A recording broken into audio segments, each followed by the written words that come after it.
Mojang is officially having a quiet week, but one thing that hasn't stopped is the marketplace. 11 new add-ons have released this week, and working out which ones are good and which are bad is near impossible, and so I figured I'd help you by downloading all 11. I'm going to play every single one of them, and I'm going to rank them out of 10 so that you can work out which is best and which is worst. This is something a lot of people do enjoy about the channel, helping you understand what's worth your time and money. Hopefully you value this critical consumer guide because it is costing a lot today. Seriously, the total Minecon cost is 8,220. That's £41.74 with 580 Minecoins left over, so around 39 Great British pounds or $50 US.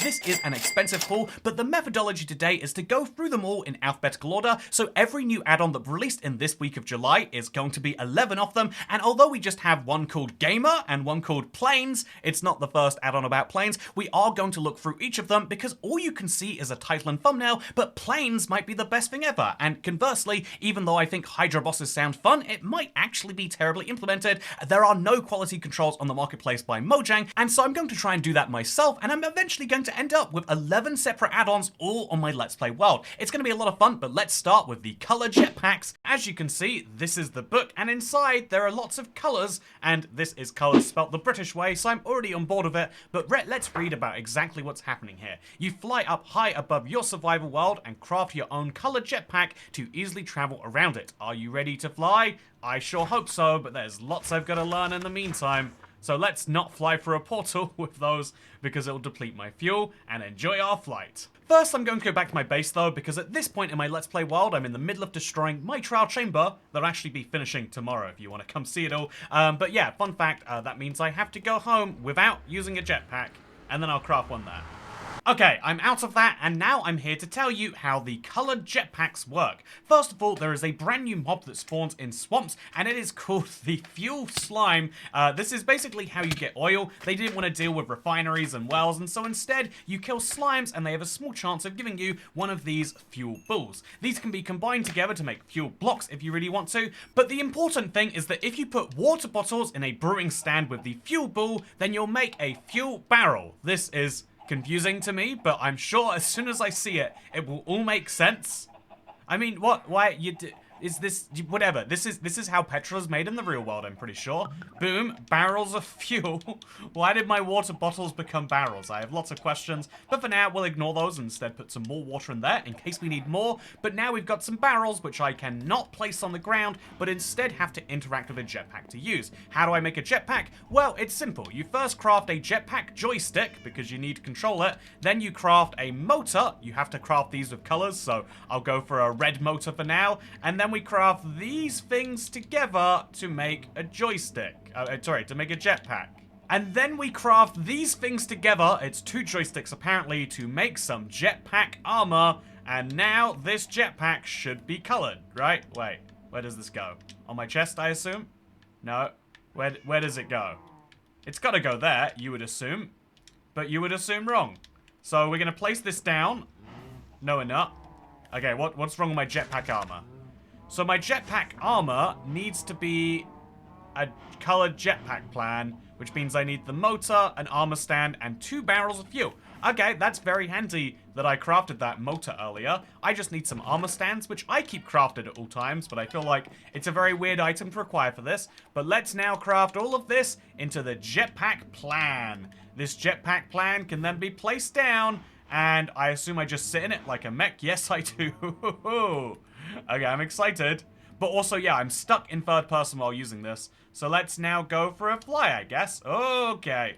This is what jetpacks are. Ooh, fun, actually. This is actually pretty darn cool. You can use this jetpack to fly around your world. And wow, it's hard to go down, it's hard to go up, it's a little hard to maneuver with it, but it's basically a firework elytra, but you never need to use fireworks. It's a elytra that works a little bit slower, but gives you a bit more maneuverability. So if you wanted to do some nice F1 shots, oh, they wouldn't work because they're in third person, but if you wanted to view your world at night and you wanted to see what it looked like, this would be a beautiful way to do that. And so jetpacks, actually pretty decent. As a form of transport, I would have to say that you're going to be going for a lot of the fuel in the long run. And also as a form of transport, it's a bit jarring to be forced into perspective. But if you have lots of things in your world that are medium distance apart, like the inner core, the old 360 world part of my Let's Play world, if you have lots of builds that are close together but quite vertically separated, this is handy for getting between them in a semi-cinematic way. And as you can see, we're now going to sit down.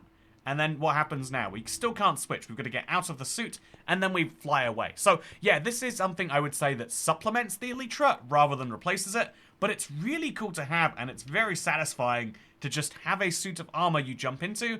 It feels pretty damn good. And what makes it even better is if you do encounter mobs, we'll go to the one dark bit of my inner core world here. If we do encounter mobs, it's not a concern because you can hit me all you like, zombies. Well, you actually can't because I'm in the air. They can hit me all they like, but I have not only the absorption effect, apparently invisibility too, but also I have such a large number of hearts and the ability to heal them that I'm never going to take damage. I am Iron Man, and so I can actually let's test this with a mace. This is the this is the logical thing we have to do now. Let's go.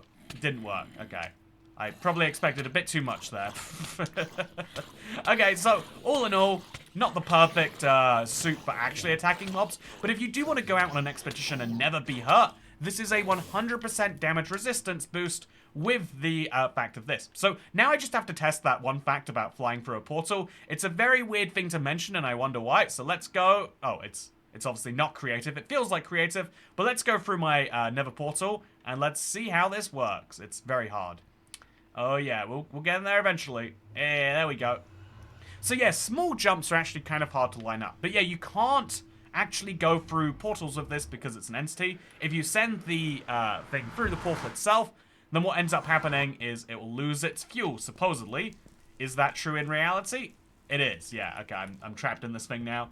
So let's put some fuel in. Wait, how do we do that? There we go. Let's put some fuel in, and now let's go for a fly around the Nether.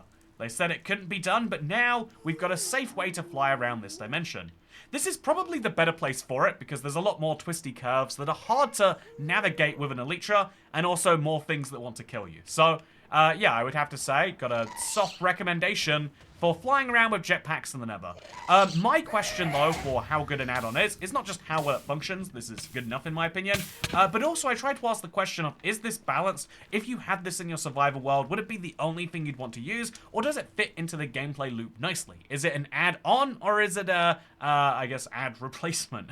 And the answer in this case is it's a little bit on the OP side, but I think it's just unusable enough and requires just enough niche stuff and fueling that actually it's not horrifically unbalanced. It's invulnerability mixed with flying, but it's slightly worse than flying normally, and it's slightly more costly. So actually, not a terrible system, all things considered. Should you pick up the colored jetpacks? Well, I would say, if I was to rate it out of 10, that so far this gets a solid 7. It's, you know, it's respectable. If you really wanted this, it's a no-brainer. If you were on the edge, then I'd say maybe check out one of the other 10 add-ons, although I don't know if they're any better yet, because I don't like having my perspective be forced into one move.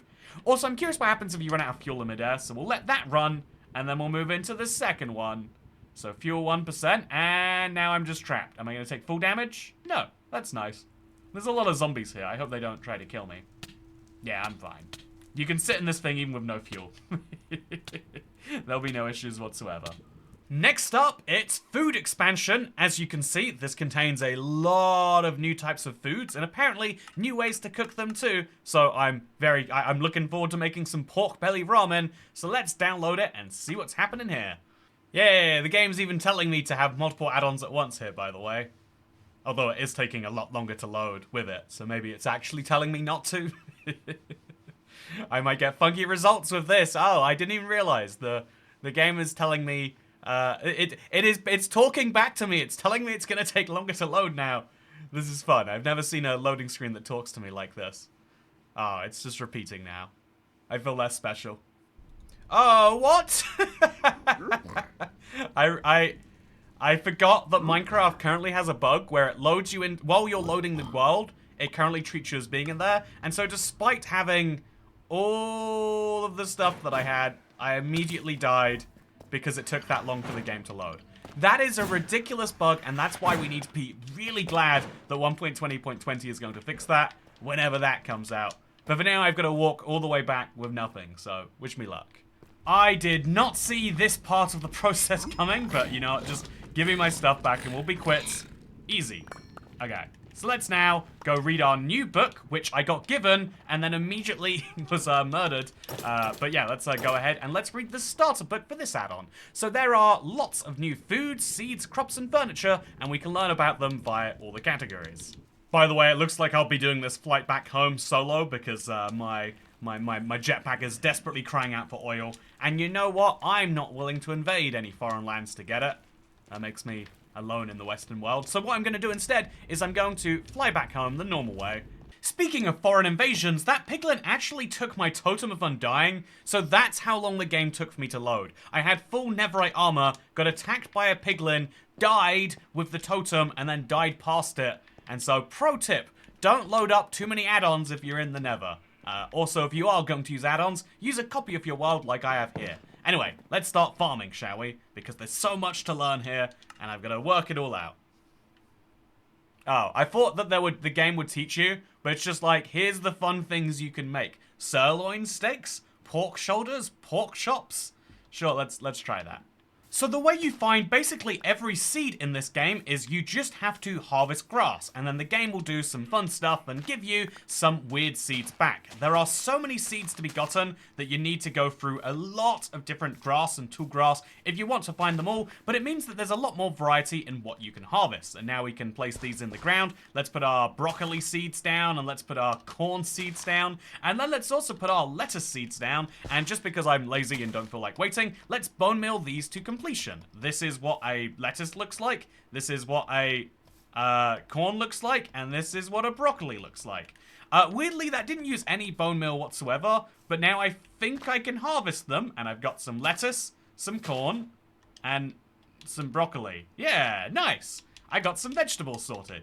Now I'm going to work out what vegetables I need for my bowl of pork belly ramen, because obviously you could do this for all of the vegetables in the game.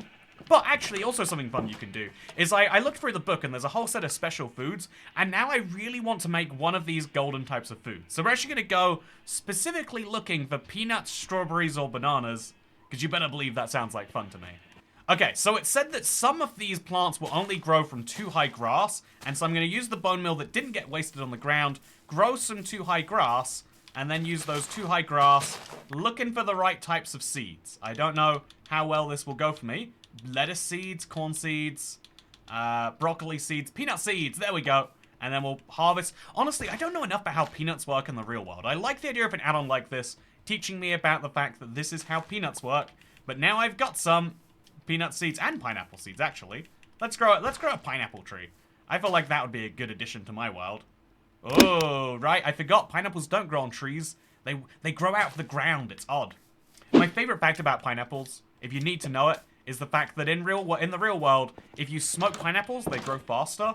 It's like a danger sense thing. Like, they know that there's smoke nearby, and they're like, I've got to grow quickly or the fire will get me.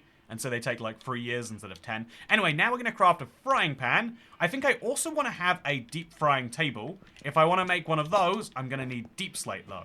Deep slate, cobbled deep slate ideally, if we can. Or deep slate bricks, I think it might be.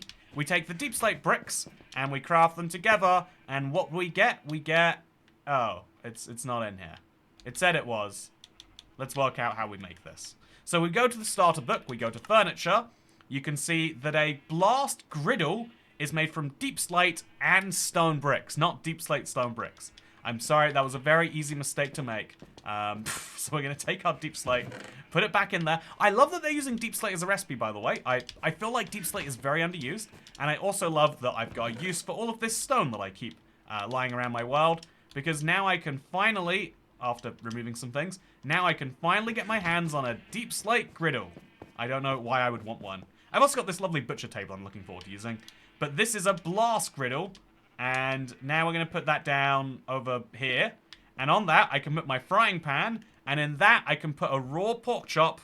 And it will cook real fast. But rather than just a regular raw pork chop, what if I go to the butcher's table and I craft it into some raw pork belly first? This takes 3 per 1, so this better be really good food. It's kind of better, I guess. It's more dense. So let's see how good pork belly is when it's cooked. I'm guessing we actually have to throw something in this. There's a pot and pan on the block. How do I fuel it? Do I have to put coal on there, or I guess we'll read the book. This book is a little bit of a bane of my existence sometimes. Every single add-on has to use one of these. But yeah, raw food in the pan to start cooking, and then turn to charcoal if you leave. Wait. Oh, we just literally wait. Unless we're meant to put coal in there. Is that cooked now? That's not cooked.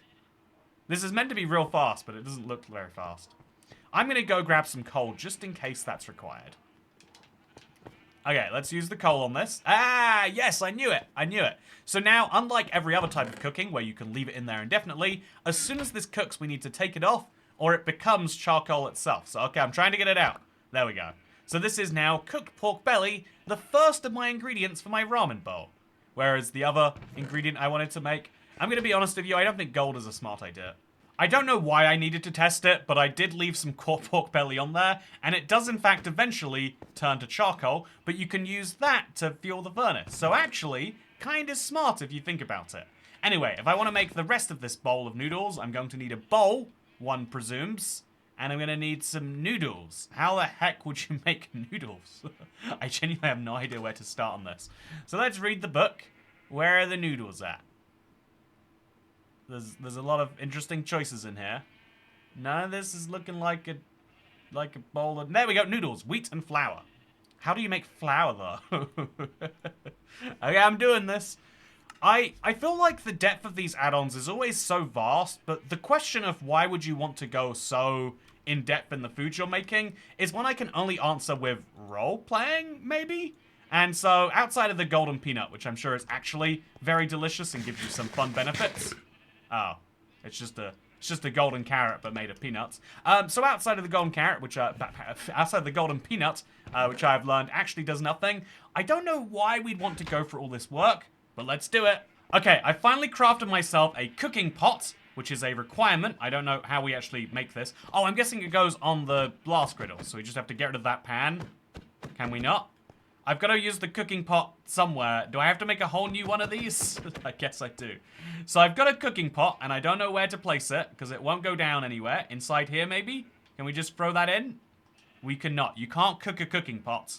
Really, it should be called the cookery pot. But anyway, we need to find a place for this cooking pot, and then we need to find some salt. After reading the book, it seems as though when mining stone, you have a random chance of... Oh. Getting it? Which means all I need now is one more way to smelt stuff. So, yeah, somewhere in here, somewhere in this book is going to be... Okay, here's beef stew, which I can craft without it. But I need the cooking pot, and I need a way to cook the cooking pot. Blast griddle. You can place the frying pan on top of it. Okay, it's not a blast griddle I need. The cooking pot... Once crafted, click the information button inside the cooking pots menu to find out how to use it. Okay, so I've got to click a button inside this block to use it. But you can only place it on top of the blast griddle. So we'll break the blast griddle. And then I'll replace the blast griddle. And then finally, my dreams will come true. Wait, there we go, recipes. Let's go for a nice pork belly ramen. I think I have everything I need. Yeah, I do. I think. Did I do it? I think I did. Do I have it yet? Do I have to wait? Do I have to fuel the furnace? I've got so many questions. I just want to have the answers. I'm excited. So let's grab a single piece of coal and let's fuel this. And let's see if that makes those noodles come to life. I don't know that it has. Oh, for whatever reason, the cooked pork belly seems to have gone missing. So we'll have to cook some more up. We'll use a regular furnace so I don't burn anything. And then we'll be good to go. So yeah, otherwise, a lot of the foods in this don't really serve much of their own purpose. It's fun to eat pineapples, and it's fun to eat other stuff, but as far as where these fit in the base game, the answer is most of these don't have a perfect place. You know, some people would argue they don't need to have a perfect place, but that's where I think the difference starts to come. So this is definitely cooked pork belly. There we go, it's now in the pot, the water's in there, and soon we'll have some ramen. But yeah, I think... Although I've enjoyed the process of coming together and going through all of the crafting required to make this a bowl of pork belly ramen, the truth is you do this out of eccentricity. You do this for fun reasons in the same way that right now you might choose to craft a pumpkin pie or a cake instead of just going ahead and using it normally. Does that make it worthwhile? I think to a certain group of people, this is the best food expansion on the marketplace, and so I feel bad if I was to say that it was a 6 out of 10. But to me, I don't think these fit in the base game, but I'm very aware that there is a large number of people who are like, yeah, I don't care if it makes sense, I just want to eat steak sandwiches and cooked pork belly, and honestly, I think the fact that this comes with a whole little farming add-on means that even if you didn't care about those foods and you just wanted to farm a bunch of new stuff, you might have a great time with this. And so my pork belly ramen is here, and I'm looking forward to wearing myself out till I can eat it. But for the add-on here, I'm gonna have to say this is a 7.5 out of 10. It's really, really functional in lots of ways. I would like it if there were more reasons to use stuff, but I think that is a challenge of balancing more broadly, and we can't put it down to Minty, who made this add-on. And so let's move into the next one alphabetically, which if I'm not mistaken, is just called Gamer. Your world is now a gamer paradise. With the computer add-on, you can decorate any world with gamer furniture. Why does the axolotl got a camera? Okay, you know what? Sure. I've always wanted to be a gamer with a green screen and a light and a computer screen. And so let's live that dream for just 310 wine coins, the cheapest this week. Hopefully just in price and not in quality. So this is the Gamer add-on, and here's a fact you don't need to know. You can put the Gamer add-on book in your offhand. You might be thinking, ooh, it's an offhand that uses it, but no, you can just put it there. It's an ice cream sandwich you can always hold with you, or you can read it in your main hand, at which point it shows you the furnitures. I'm pretty sure that's not a pluralizable word, right? You can't have multiple furnitures, right? Can you? There's a computer, there's neon sword, and there's tools. Let's learn about all of them, I guess. There's a massage chair. You know, that's what all the gamers have. Sorry, all the gamers have super gamer chairs and video cameras and mini bars and a chroma key. You know, I have to know if this works. There's no instructions on what it does. It just says it complements your gaming setup. But yeah, this might be the most questionably put together add-on book I've ever seen. But you know, maybe it's a really good add-on just with a really bad book. Like, what does this even mean? You gotta go to the XP store on a computer? So in the absence of guides from the book, what we're going to do instead is look through the recipes where we can see that you just need iron, gold, and redstone to make a computer, or computer 1. And if we want to make a gaming chair, then we need resources we don't have yet. Maybe I'll type that in. Massage. Oh, a massage chair. It's slime and oh my god, this is going to be messy. Let's do it though. And a chroma screen is going to be made out of 4 lime wool and some iron. So let's get crafting. Okay, I'm gonna be honest with you gamers, this is not where it's at. This is my PC, which I'll rename to the Toy PC, and I'm going to show you how this works. One, I just spawned a computer, but it's actually a desk. What sort of, oh, I've got to add the monitor and the cabinet and everything else. So I'll go for monitor 1, and then I'll go for, I think we logically need to have a cabinet. Cabinet 2 sounds good to me. This is such bizarre English. No one calls their PC tower a PC cabinet, and I think that calling the desk the computer is also misleading, but more misleading and confusing is the fact that there's only one thing in the store, and it costs 450 XP. You can store some XP in there, sure, which is just wonderful. I kind of like this as a concept. I think XP banks are cool, but why does the PC look this big? And more importantly, here's something crazy about it. It can't be moved at all in your world. I can light it on fire. I can use a mace as much as I like right here, but it's still not going to allow me to actually move this. I'm going to use my pickaxe. I'm going to use my sword. I'm going to use my hoe. None of these things will allow a PC to move. The same is true for every single thing inside of this. So here is my chroma screen. As you can see, very realistic. Look, I'm flying in space right now. That was very believable, wasn't it? This is what you need a chroma key screen to achieve. Wow, look, I'm going in and out of space right now. It's only my helmet that's flying there, and it's just,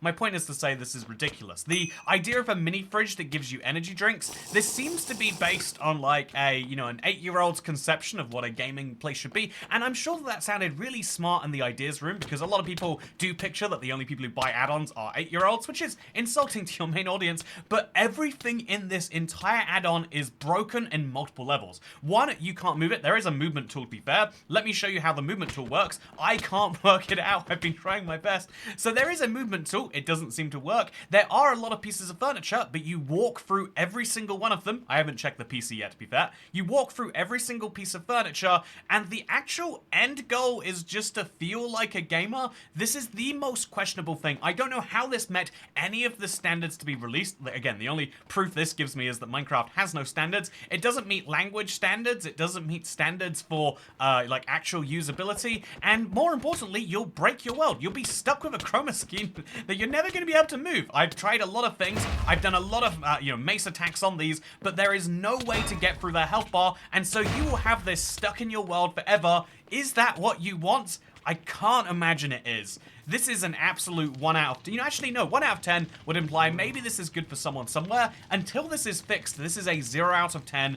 Do not buy, because you are going to end up stuck with it in your world. The only way that that's redeemable is the fact that you can just remove it, which we would do, but I'm sticking to my plan of keeping them all here, and so I'll just leave it all inside my lovely, wholesome, regular old church. As we move on to add-on number 4, it's funny because the Horse Ranch add-on seems to be very different in terms of the audience it's actually going for, because this is an add-on which allows you to have 7 new types of horse, as well as building all sorts of new stables and fun things for your horse. The kind of upper-class horse girl market is what they're aiming for, and if we take a very brief look at the book, you can see that it's filled with recipes, not just for new things to wear, if that's what you're into, but also for all sorts of other horse-related infrastructure, and so there is a lot to go through, but my goal is to see it in broad strokes today, rather than every single individual item. Hopefully, that's good.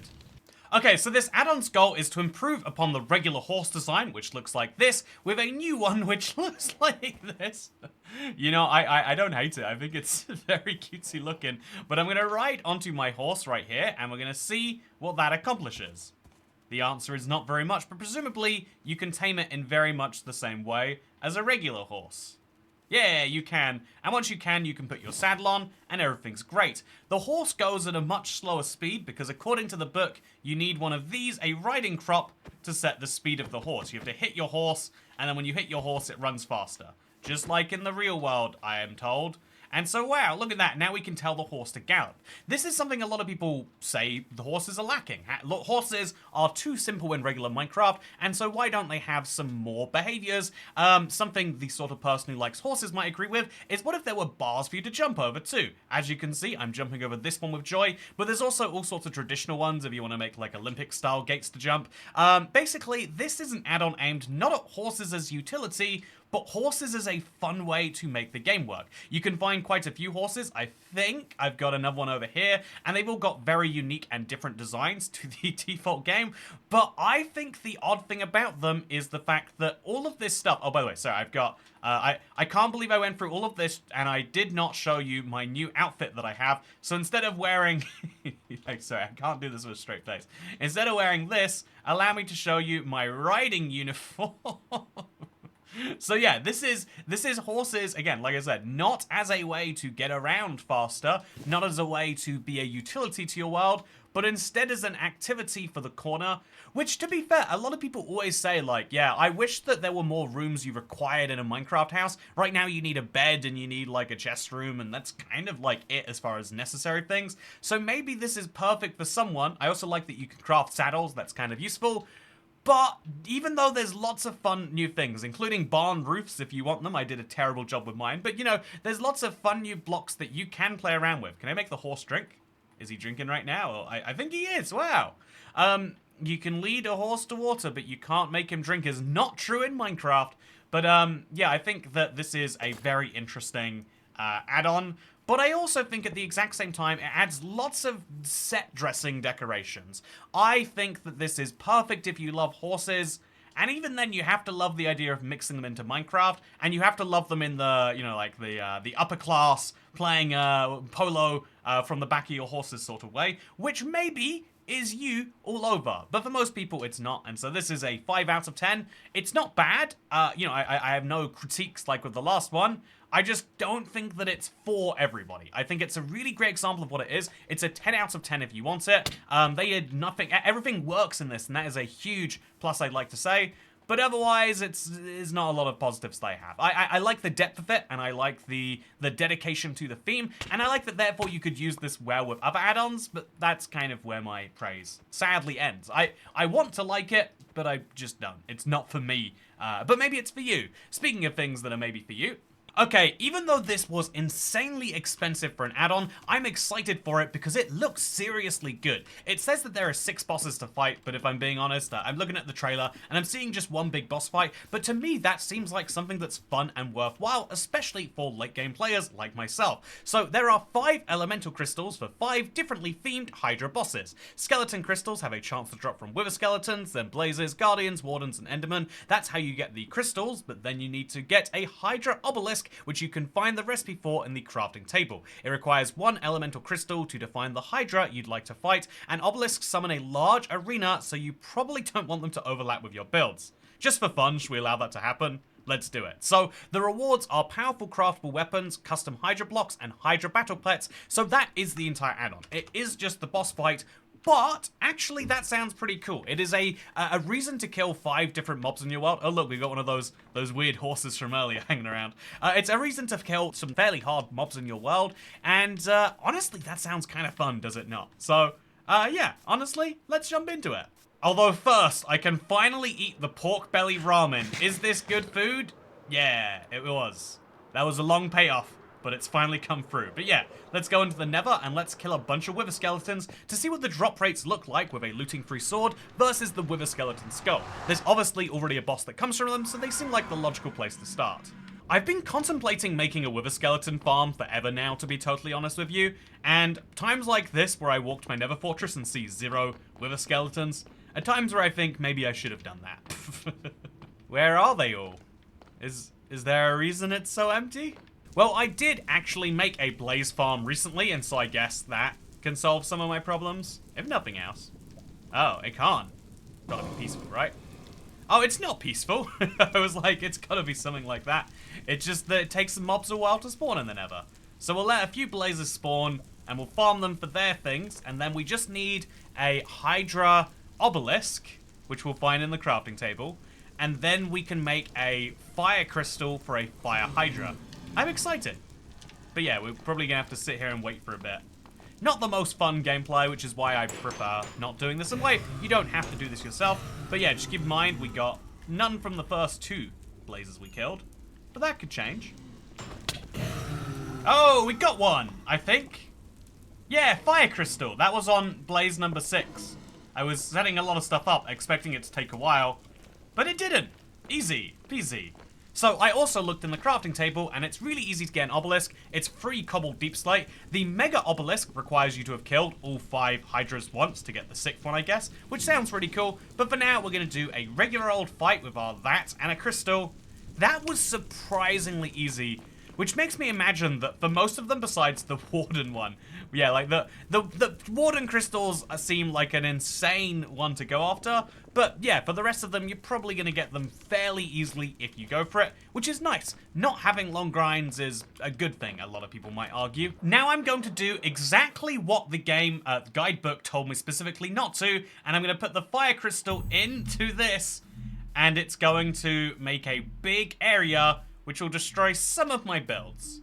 But I just can't resist doing it. So we're going to hang around to finish. And okay, here comes the arena.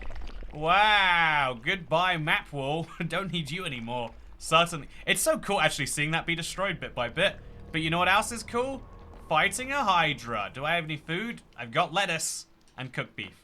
That's like it's like a bunless burger or something. Okay, so let's eat some lettuce real quick. It's a big fight I've got coming up here. And now let's start to smash the Hydra. This is not the time you want a fire aspect sword. And oh god, Jesus, that's a lot of damage. Bear in mind, it's easy difficulty. I have full netherite armor besides the chest plate. And I just got destroyed in a single hit there. And now I'm going to use the creeper to see if I can't hurt the... Okay, this is not going to work at all. This is a fight you bring potions for. I'm leaving this arena right now. Okay, we're out. So that's pretty cool, huh? That's, by itself, this is a great use of red nether brick, underappreciated Minecraft block. And it's a great showcase of a real boss fight in Minecraft I don't understand what I've got to do for it yet, but I like that he's doing it even if... Oh, no, no! Okay, that's my death right there. Whoopsie. Should not have been looking at him. This is on me. Okay, it's clearly time for me to put on the riding coat, something that should give me a little bit of protection from the elements. Also, I like that the zombies and the skeletons have genuinely started fighting it. Maybe this works by itself, actually. There is so much happening right here that I might just be better off letting that skeleton slowly shoot it to death. You can see that's not actually the worst idea I've ever had. We could get a lot of skeletons in there and have them work for us. Yeah, I like this idea a lot, actually. Okay, let's go do something ourselves. Let's put the Elytra back on, and then let's fly into the sky and do a massive critical hit of our mace. Oh, no! Oh, you ruined it for me. Not very nice of you. Honestly, I'm starting to think you're not a very nice mob in general. Let's just slam right in here. Go, go, go. Ouch, ouch, ouch, ouch, ouch, ouch, ouch, ouch, ouch. Let's leave again. You know, this was good. I'm gonna leave it, let go. Okay, this is a really dumb idea for a fire hydra, but how do you think it interacts with water? Do you think we can make it move away? No, okay, there's a... Okay, it's almost working. It's walking away from me, but it's trapped. Aha! Okay, so I'm just gonna tear myself right into here, and I'm gonna do my very best to attack the fire hydra just a few more times before my totem goes off, and then I'm gonna walk away again. Very, very scary place to be. I don't have much that I can do besides maybe a boat. Yeah, I bet I could trap it in a boat if I tried hard enough. Okay, put the boat underneath it. Hope that it walks in. It does not. Okay, I'm just gonna have to finish. Let's go. Fire Hydra, you are no more. Ooh. Cool stuff. Very cool stuff. Honestly, I like the idea of a boss fight as a way to do Minecraft stuff. I think this arena is over the top. But, you know, like, because this stays in your world forever. Destroying this is a real pain. It should have an option to disintegrate when it's done. But I liked that fight, and I've got some fire scales now. So, I'll be honest with you, I'm not going to go out and get every single other type of crystal, as fun as that might be. But I do want to see what the fights look like, and so... Here is a purple ritual, which we're going to start right now. Oh, I lost my previous head. Shouldn't have done that. And as you can see... Very good at also building block by block. Very, very lovely.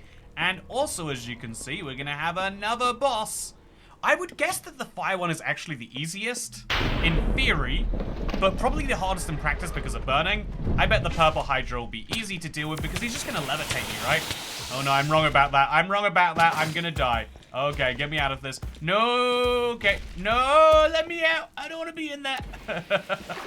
So, just for fun, I did also... decide to set up a mega obelisk. This requires you to beat all 5 of the previous bosses, and I was too curious. So the way this one works is you have to put one of every type of crystal in, because it's going to make a hydra, thus the mega hydra concept. And so what does this arena look like?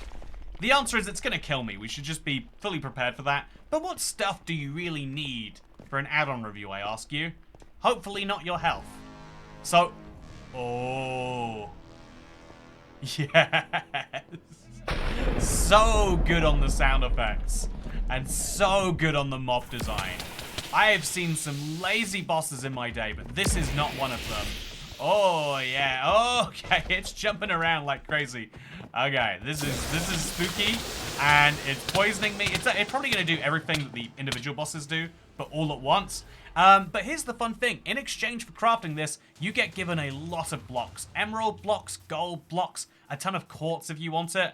It's not, you know, a horrifically bad deal to go through all of this, even if you never intend to beat the Mega Hydra. But the deal is you probably could. If you just come in with a good mace or with enough healing and potions, you'll probably get this done. But I am not probably enough. In fact, let's go get some potions so I can be.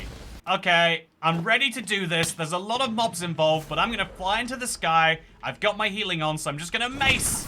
Oh, that did not work at all. I'm going to try this again. Oh, no, I'm going to die. That's what's going to happen. So my healing went very poorly already, has to be said. But my goal is just to get down and land on top of him. Oh, yes. One more of those and we'll be good to go. So a good potion, good mace, and you can say that you've defeated the Mega Hydra.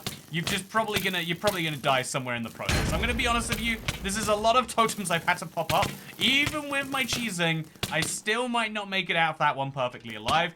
But boom, I just beat the Mega Hydra. I don't know what I get because there's a lot of skeletons and drowns in my way. But very, very cool. I love this add-on, but it is the type of content that I like personally. It's survival content that helps you, especially in the long game, and I think the end game is very important personally, but that might be something where you vary and you have differing opinions to me. So I'm gonna say that even though I love this, and I think it's great, and I'd love to fight all of the Hydras from almost scratch, like do all the bosses that way, I'm gonna say that even though I would love it to be a 10 out of 10, I think if I'm being objective, I would say more realistically, it's like a 9.5 out of 10. For builders, you don't get a lot of content until very, very far in, and so unless you are the sort of person who can get very far in Minecraft, as we know, statistically, most players don't even open the inventory in a survival world, might not be for you. But even then, I would say, just load up creative, give yourself fun gear, and fight one of these. You'll have a good time, just maybe not $6 worth of good time. So yeah, I'm gonna give it a solid 9 out of 10.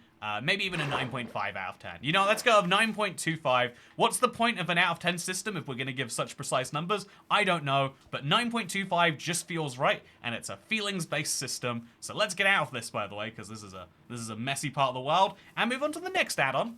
Actually, wait, look, I've got my massage chair here. Do you want to see it? Look, it massages me.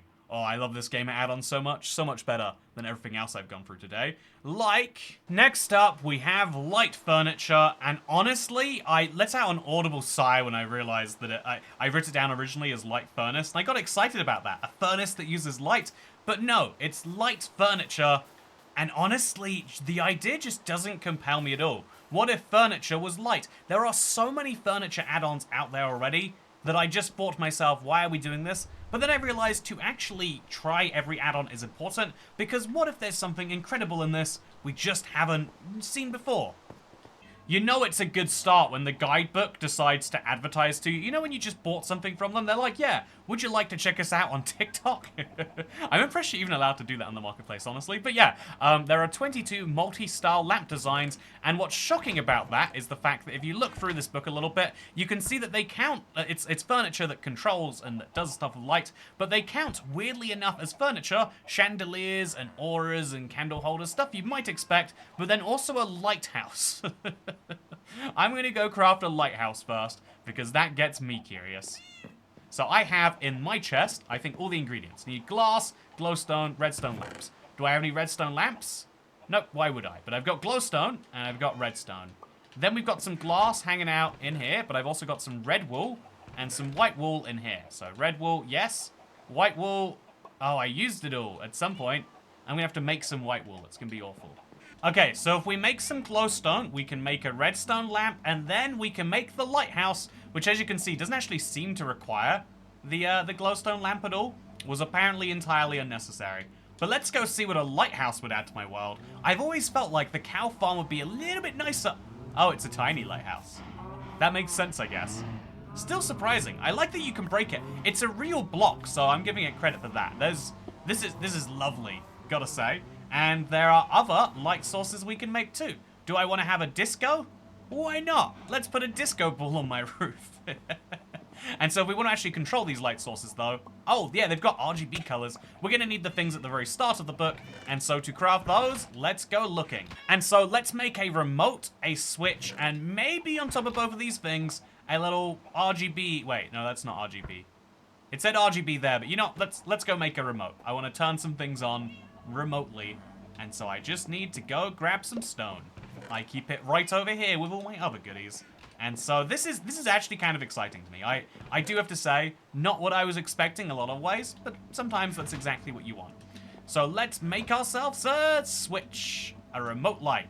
We can also make ourselves a floor aura, which honestly it sounds like a weird hippie thing, but I'm down with that. Let's make a weird hippie thing for the entrance to my house. Look how cool it looks. And we can use this switch to turn it on and off, like my disco ball. Yeah, disco! And let's turn on my lighthouse now. Oh yeah, fun. So yeah, this is a bunch of recipes to make things.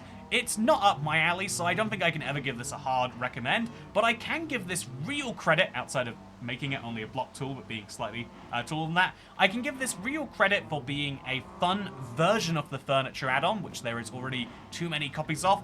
I can give this credit for actually using blocks instead of entities, in most cases, as best I can tell. I think this might be an entity, but that's kind of fair.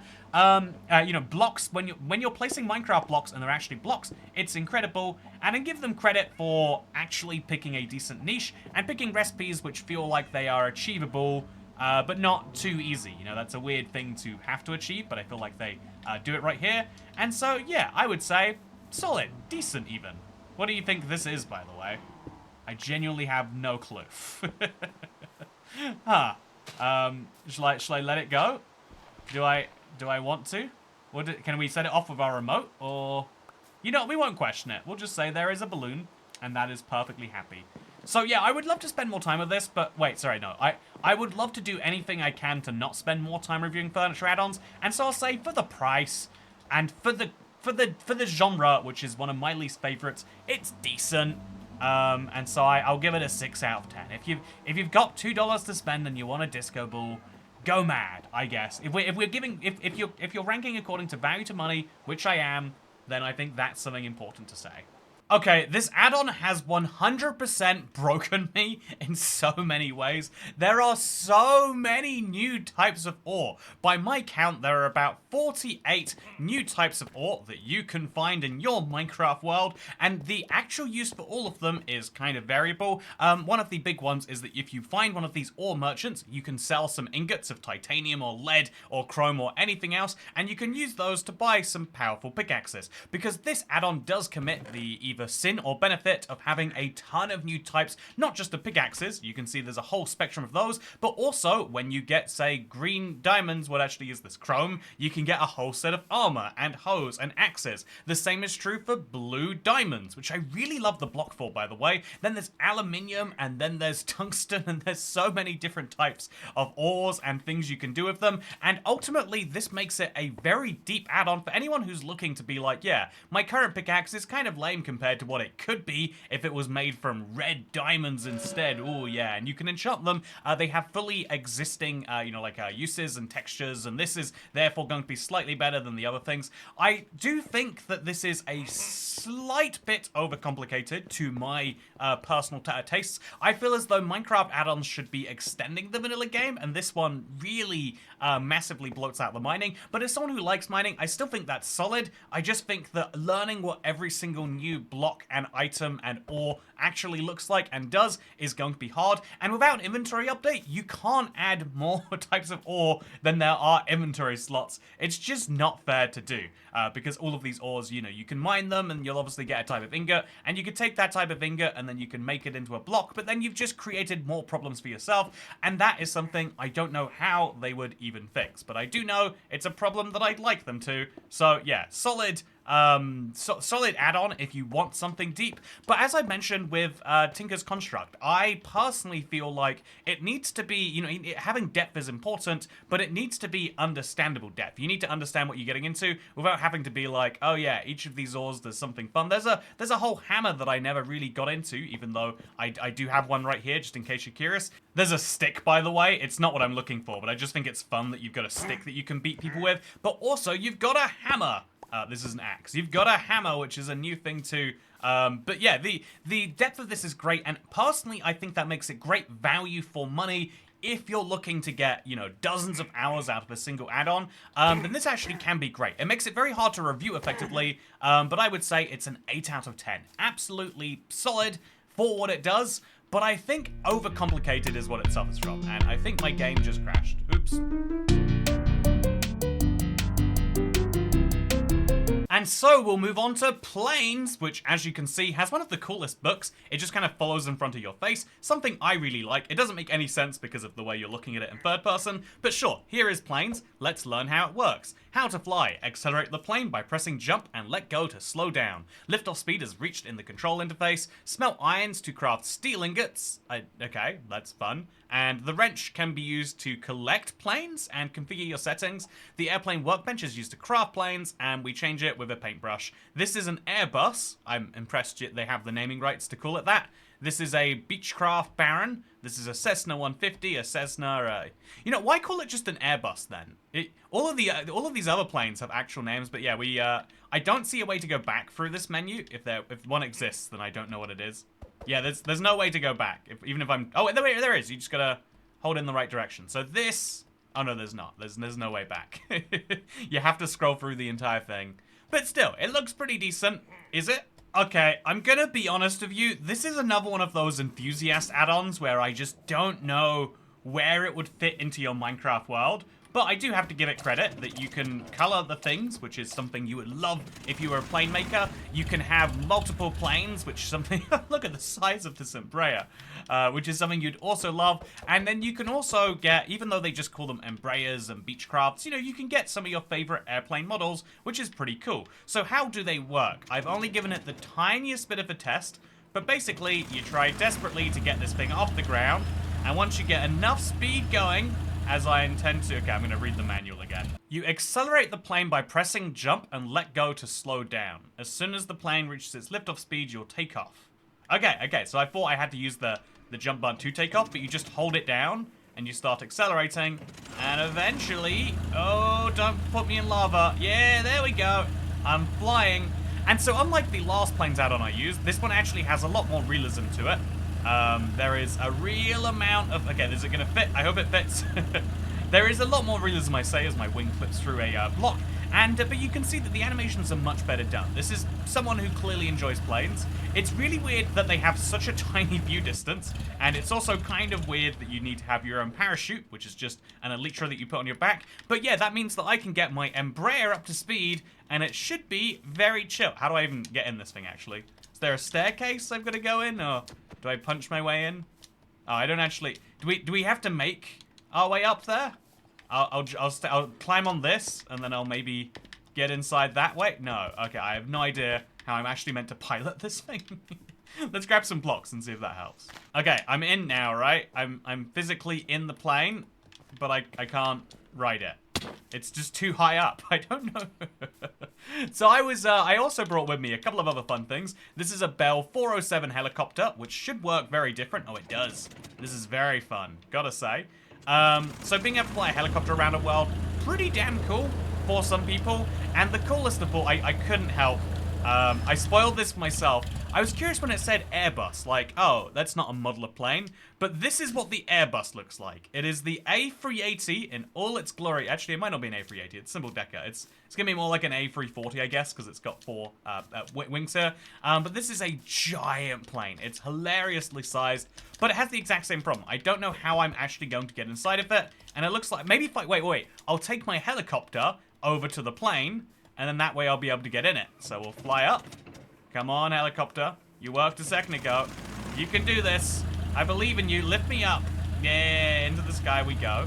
And then we're gonna let go just up here, and I'm gonna try to... That did not work. So all my problems of realism, or all my praise of realism, might be falling apart a little bit now. But it is pretty realistic that you can change the color of this jet. Oh no, you can't. Over here, yeah, we go. There, look at that. This is great. Oh, this is as far as it goes. All white is the best color that I can make for you.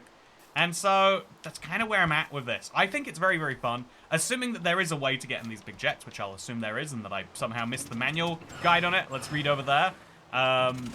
So the wrench is used to configure your settings, and you get plane spawn eggs, airplane workbench, craft planes, and plane parts.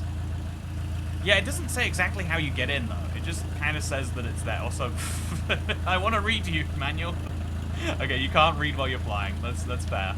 The problem with this, in my opinion, is this is an add-on for plane enthusiasts. It's not a valid way to get around your Minecraft world outside of having these fun moments. And I think that there are so many plane add-ons that I wouldn't be able to recommend this very particularly, except to someone who really loved the variety of planes. But even then, I feel like if you love the variety of planes, you're going to be annoyed that it's just like, this is an aircraft, this is an Embraer. Maybe you wouldn't, maybe, but I'm impressed they could get away with saying even that, but I'm still shocked. And so, I love this, but also wouldn't recommend it. I think this is like a 5 out of 10. Even as someone who loves planes, which is definitely me, I love flying, I love planes, I just don't know that I can really give too much of a recommendation to this for all sorts of fun reasons you can probably imagine, such as that plane that keeps appearing and disappearing over there. What's going on with you, plane? Oh, okay. That is very jarring. Gotta say. Oof, don't like that at all. 5 out of 10. Next up, we have Supercars, which has one of the classiest looking manuals so far. It even tells you how the book works, which is handy. You can take it, or you can go one way or the other way. I'm excited for this. It looks like it's actually got, like, functioning controls, which is looking very lovely too. But here's the question, how easy are they to craft and how useful are they in a world that already exists? Also, baby zombie time. Bear in mind that supercars are really great on flat roads, but in real life, if you had a biome as hilly as this, they would be worthless. How good is a Tesla Roadster? Are they really allowed to do that? How good is a Porsche Venom or a Porsche Nova? Also, I lit it on fire and I don't know how to undo that. Or a Vortex Super Coupe, a Lambo Storm, a Ferrix Thunder. You know, a Bugatto Hyperion and an Audion Electra. This is hilarious that they can get away with this, but I'm curious about the handling and the behavior. So let's go craft some sheet metals, some chassis, some car engines, and then make them into supercars. How do you think the recipes actually vary? It's all just paper, blue. You just need different colored things in the middle. So you need a Neverite ingot to make a Lambo Storm, but a fire charge to make a Vortex Super Coupe. Okay, I've got my lapis, I've got my paper, and now I just need a variety of other ingredients to make some blueprints. In fact, can we make any blueprints right now? No, we can't. We're missing everything that we need. So inside here, there are some blaze rods. That is one of the things. So let's go ahead and let's make a Ferrix blueprint recipe, which we now need to combine with, oh god, all those other parts to actually make something. Weirdly, if you look at the recipes, one of these is car paint. There is a requirement to paint them a certain color, it looks like. Oh no, there's not. That's how you, there's just 10 variants of the Ferrix blaze. But that's fine, okay, that's chill. Let's go craft some of the other stuff. Now I'm going to do something that I would never do if this wasn't a copy of my world, and take a Neverite ingot, use that to craft a Lambo Storm blueprint, and then do the most expensive thing of all, and waste a whole piece of Neverite so that I can have a red Lambo Storm, and I guess we'll also go ahead, while we're here, and craft that blue Ferrix blaze. These had better be worthwhile, so I'm going to try and drive across my world, using the Ferrix, first of all. Oh my god. This is so stupid. This is not how car physics work. And the model is fairly nice. Okay. Oh no. Oh, this is fine. Cars can deal with this. There's no way out though, and the car can't jump, sadly. So I think I might have lost my Ferrari permanently in a ravine. Very common problem. I think most Ferrari owners go through at least some point in their life. I had to get in a Tesla Roadster as my replacement car. For some reason, this makes engine sounds, even though it's meant to be a Tesla, which, if I'm not mistaken, is an electric car company. But, you know, maybe I just don't know cars well enough. That's entirely fair. And let's see if this thing can do well underwater. I'm hoping... Oh, no, this is bad. This car is very flooded right now. I'm not sure this was a very good idea. I love that you can use the horn, though. That's very cute. Okay, there we go. Slowly making it across the world so I can finally use my Lambo Storm. My first impressions are, these are cool models. This is very, very fun compared to, you know, what you get in some add-ons. But also, it's just so goofy. This is the thing about add-ons in the marketplace versus outside of it. The one thing that add-ons inside the marketplace had going on was they were fairly well regulated in terms of what actually could exist and how well they fit into the game. This is something I just can't ever see actually using in a real copy of the survival world. You would make a silly world specifically for it, and I just don't understand perfectly who's that for. How did the car survive that? I've got so many questions. And so I'm going to drive the Lambo Storm and see if maybe it puts enough of a smile on my face that I don't care about the non-functionality or the questionability of all of this, because this feels like a weird add-on I got on some weird pirated Minecraft site. And that is a weird thing to say about something that's officially in the game. And honestly, doesn't go very fast, right? Maybe I'm crazy about this, but this is just not a fast way to get around. It's going at the speed of may be a slightly fast horse, but you can get horses that will go faster than this, and so my question is why? You're still gonna get, actually, oh, you've got protection from witches, sort of. No, you don't. Okay, that was my one big benefit.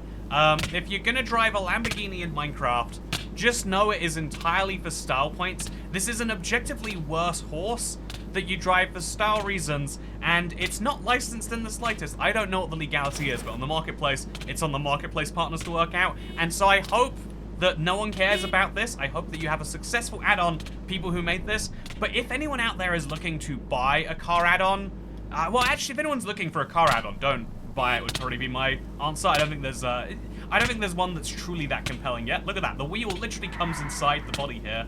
But if you are specifically looking for an add-on, then I would say this is probably not the one for you, and this is probably a poor use of your money. It's really, really goofy fun, and if it was free, if your friend invited you to a world, you could probably have a good 20 minutes of fun racing cars around each other, but I just don't think it's worth real money personally. That is to my sensibilities, but it is a very strong car, and unlike everything else we've shown today, you can actually kill it. So it's not a 2 out of 10. It's a 3.5 out of 10. It's solid enough, I guess, if you really, really wanted cars and didn't value money. If someone else is paying, give this a shot. It's fun. My final add-on for the day is the XP storage add-on, and as you can see, this book is also quite different, feeling like a real book, or actually feeling like a notepad document as a book, but in a way that is actually kind of charming. It placed itself quite far away, and as you can see, there is a wrench in this, which is easy to craft. The player must be on the XP block to activate the interface. You get an XP storage made of iron or gold, or you get one made of netherite, and you can use this to store up to 100 levels. Then you can make an iron grinder to grind nearby mobs. What does it mean that it grinds nearby mobs? I have some curiosities. You gotta use grinders within 100 blocks of a smart spawner. Where is the smart spawner? That's a fan? Okay, interesting. This is the smart spawner. It's a custom mob spawner that you can use to farm mobs in. Very interesting. So this is the provided layout for your first mob area. Mess around with it or combine it with other Minecraft spawners. Okay, this more or less seems to exist as a tool for people who want to farm XP, but find it to be boring by default, or who would like to go more technical, and so you're willing to pay some money to avoid doing the main activity. You know, sure, I'm interested. Let's see what it looks like on the super flat area. You know, actually, I'm bored of walking there. I'm gonna drive instead. This is, oh no, the Lamborghini is too big for the cave house. This was a poor decision. I'll leave it in my garage for today. Oh, what happened there? I broke it and it just went flying. Is it in my inventory? No, wait. I broke it. What? Did you see that? It just went flying and then I didn't pick it up. Okay, so this is the setup they recommended to make in the book. As you can see, there's XP storage, but they recommend having a grinder. Oh, I broke the book and it won't give me another one. I set it up as the book said, but I'm gonna be honest with you, this isn't spawning any mobs. Was I meant to put this onto a custom spawner? Am I meant to put a mob in here or something? I worry if I use the wrench to break it, it will go flying again. Okay, so let's go use the smart spawner, and then let's grab a gold grinder block and put it right there. They're all making fun noises. I appreciate that. Then we're gonna take a car engine. I'm just gonna see if I can place this on the ground. It's not relevant. Okay, I can't. So we're gonna throw away the car engines and the wheels and the chassis, and then use the fan block, which doesn't seem to be doing anything. I'm gonna test this on a mob, actually. Let's see if we can blow chickens using the fan block. Oh, that's fun. So let's see if we can blow that chicken into a mob grinder. Do you think I was meant to place these blocks in a different way? Because my grinders are kind of hard to access. Okay, I'm gonna put my grinder right there. Oh, and then it grinds up the chicken. And then my XP storage is gonna take that. But where is my XP storage? Did I really lose that forever? This is very bizarre and janky. Okay, so I have a grinder, and the grinder is killing mobs, but it's not keeping their XP, even though I have one of these banks. I can take it, but it just goes away. It just gets destroyed. It's gone forever when you do that. Oh no, there it is, actually. I see it right here. So I'm going to move this slightly closer to the mob spawner in case that helps. They do seem to connect, and so now all I have to do is get a mob over here. Sorry, pig. You're gonna be my test mob. Okay, I lied. Apparently the sheep's gonna be my test mob. There we go. Boom. Well, totally ground up into bits. But is the XP stored? No, it's on the ground. I would read the book to understand more, but I do not have the book. I'm gonna have to judge this add-on. No, what I'm gonna have to do is I'm gonna have to jump into creative to see if this works correctly there in a way that I just haven't seen. This is sacrilege, but let's do it. Okay, so this is a little bit of a messy one, but I think I get it now. So you have to stand on the XP spawner, then you have to use it. You can't use it with any tool. You have to be specifically holding this one item and be standing on top of it, and then you can turn it on. It is worthless unless you do that, and then you can tell the spawner what it should do. Let's say zombie pigman sounds great, and then also collector, why not? And now that will turn on the mob spawner. It will not, but you know, the idea is solid. And so now when a bunch of mobs do spawn, let's say zombie horses, when they die, their XP is being harvested. Oh yeah, look at that. And then that XP will go into my spawner here. Oh yeah, you hear that? And now it's on level 6. No, wait, it's taking my experience, I think. Yeah, sorry, that's not the experience from this. But as you can see, now it is spawning in zombie piglins, which will then be murdered for their good stuff. This is handy. Oh, it's not actually very useful. We have to put some blocks here or something to prevent that from happening. Okay, there we go. This is much better. I think after following their guidelines, we have something more palatable. And now, if I want, I can collect all of the experience. Oh, that's what that means. So I have all 11 levels, but I can choose to put them back in by crouching on top, at which point it drains me to fill the spawner. So this is what XP storage is. It's this block right here that will take experience from you, and then this block right here will summon enemies to get more experience for you.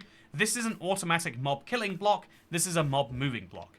This sort of exists already, but this is a more efficient way. This sort of exists already, but this is a more efficient way. This sort of exists, but this is a bit more of a cheaty way. And this is the item which the add-on is based around. Is this a good enough item to be its whole own add-on? I think that if you are a technical player, you might actually think so. Like, it's currently, this is filling a niche which Minecraft does need filled. Because, for instance, like my pickaxe, I would love if I could take all of the levels, which I've gotten so far, and if I could take them onto my pickaxe. Although, actually, wait, I can't. Because I have to be holding the XP wrench. No! The use! I was trying to make it useful, but it just, okay. Yeah, I don't think there's a way that you can... No, okay, there we go. No, wait, what? Oh, it's because I'm crouching. Okay, there's no way to actually use the XP in anything meaningful, because you can't put it on your mending tools. Okay, I was trying to say, maybe if you want this one block really bad for healing your tools slightly faster, I could see this. But for a real survival world, you won't want to use this. This is for players who like technical farms, but are willing to turn off achievements and use add-ons and pay money at the same time. I don't know who that is. If you love this, let me know in the comments. Again, it's not that this is poorly made, I just don't know who the market for this is. And then also, it's a little bit questionably made. Like, why do I have to be standing on top of the block? Why are there only 4 things in here? And why do they all replicate existing functions? It's not personally for me, and I don't think that if you're watching this video, it's personally for you. But these videos are here as guides to help you understand, but my personal ranking is like, it's a 2 out of 10. I think this will be forgotten about, and there will be a better version of an add-on that does this and everything else, which sadly is true for most things here today, because let's come to the summary now, once we get away from this guy. So here is the recap. I am now playing all 10 add-ons at the same time. If you're curious, my load times weren't that much worse, and my performance seems to be mostly acceptable still, even with all of these entities on screen. So the first add-on we went through was the Jetpack add-on. I really enjoyed this a great deal. I have to say, it's a fairly simple add-on though. It has lots of colors, but that is the depth that you'll get. Whereas the opposite is true for the food expansion. There is so many different types of food. You might think I'm showing them all right now, but I'm showing less than a quarter of them because there's so much that you have access to. I think the horse add-on is kind of the first one where I'd say, yeah, I'm not sure that I would recommend this unless you are really, really into your horse stuff, but additional improved horses is something you might really like. I personally feel like the Hydra add-on was the one that really started to appeal to me. I love the idea of having extra late game content beyond the Wither or the Warden, and so there's a whole Warden arena that you can fight in if you want to, and if you're willing to do so, then you'll get some pretty fun rewards in the form of these super colourful new blocks. They're an underappreciated part of this add-on, I think. Speaking of underappreciated, light furniture. There are lots of furniture add-ons out there, so I like that they picked a theme in this one, but also I'm not 100% sure that light is important enough for you to base an entire add-on around. The gamer add-on is just why? Just what is the purpose of this? I really, really want to understand it, but I just don't feel like I can.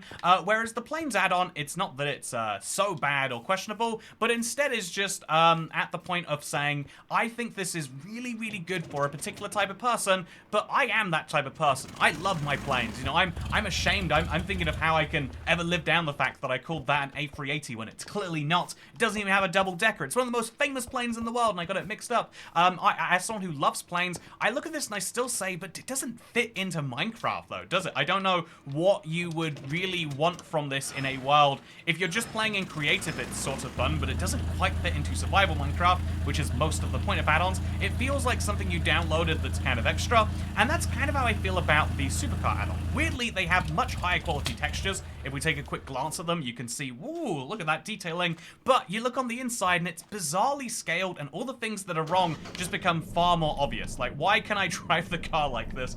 There's a lot of questions about it, and the fact that this managed to make it as an add-on by itself is a very bizarre thing. I like that you can at least break them down if you really want to, which is kind of cool. I've always wanted to carry around a car in my inventory. Speaking of things in my inventory, the XP storage add-on feels like it wasn't made for me, and I feel like I can say that it's not great even for the person it was made for, but I loved the idea of the additional ores. It reminds me of what we could have gotten if instead of having a cave update that added 1 ore, we had 48. But then I realized 48 ores is definitely too many. Somewhere between 1 and 48 would have been better. I think that seeing stuff like this in person is a good reminder about the fact that sometimes less is more, but at the same time, I think it is cool as heck. Some people love that depth, and that's why I have to say that it's not a bad add-on. It's just one that is slightly diluted in quality because of how many types of gear. Honestly, there's so many different types of diamonds alone, but then there's types of gear, there's types of, there's new traders, there's new things you can make, and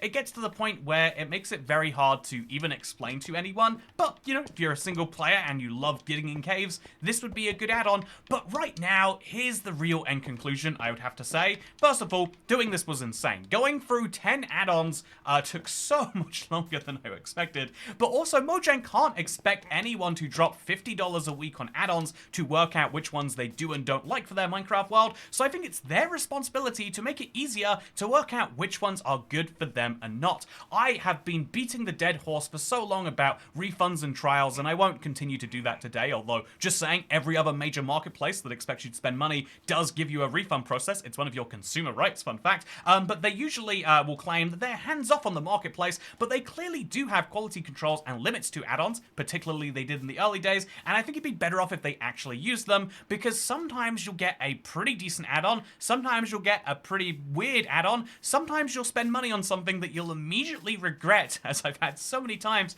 and sometimes you'll get a piece of gold, but you just don't know which of those things you're getting until well after the fact. And so if you want my ultimate guide to this week's add-ons, I would say that I really like the Hydra add-on. I would say that the other add-ons are mostly ones that already have something that exists already, besides maybe the horse add-on and the ores add-on. I think both those do something unique that hasn't been done before, but the fact that you can't find the Plains add-on for searching all the other Plains things, the fact that there are hundreds of maps and add-ons with cars already, the fact that this is already such a saturated market makes me wonder why these other things exist, and ultimately, I guess the reason is, you know, something about money more than quality, which is fair. I don't want to criticize it for that, but I do want to say that buyer beware, there is a lot of questionable stuff mixed in with the good, and that is something you need to be aware of right now. Oh, by the way, there's also a sale going on right now. There's a few add-ons in there. There's a few things being added to the Marketplace Pass, like the Pac-Man map, and also Ultra Flat and Toy Cat's Let's Play World, this very world that I've been playing in for this entire video. They are on sale right now for a 25% discount on Ultra Flat and a 33% discount on the Let's Play World for just the next 2 weeks.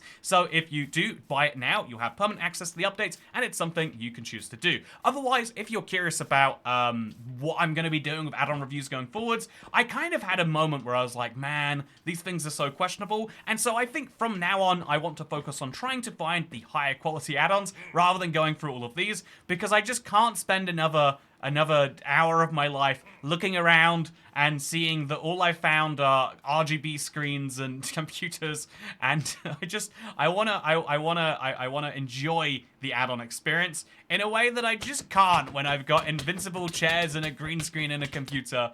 But maybe that's just me. Anyway, make sure to subscribe, otherwise this will happen to your gaming setup, and I'll see you in the next one. Goodbye.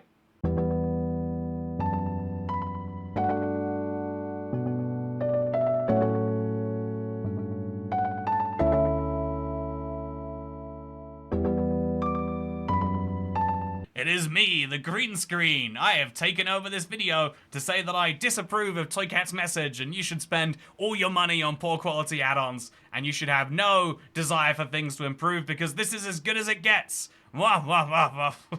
This is dumb. Have a good day. Bye.